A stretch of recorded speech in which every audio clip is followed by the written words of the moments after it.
महाभारताचं युद्ध संपल्यावर व्यासमुनी धृतराष्ट्राला भेटायला गेले. धृतराष्ट्रांनी व्यासांना विचारलं की युद्धात माझे 100 पुत्र मारले गेलेत. मी असं कोणतं पाप केलं ज्याची ही शिक्षा मला मिळाली? व्यासमुनी उत्तरले, गेल्या 50 जन्मांपूर्वी तू एका पक्षिणीची 100 पिल्लं मारली होतीस, त्याच पापाचं हे फळ. धृतराष्ट्र म्हणाले, कधीच्या काळी केलेल्या कर्माची ही शिक्षा द्यायचीच होती तर विधाता 50 जन्म का थांबला? व्यासमुनी सौम्याने हसले आणि म्हणाले, एक पुत्र व्हावा म्हणूनही बरंच पुण्य लागतं. तुझ्या शिक्षेसाठी तुला 100 पुत्र होणं आवश्यक होतं.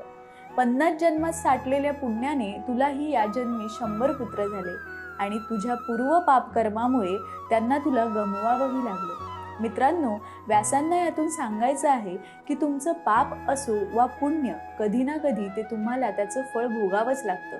फळ दिल्याशिवाय कोणतंच कर्म नष्ट होत नाही, असं भगवद्गीतेत श्रीकृष्ण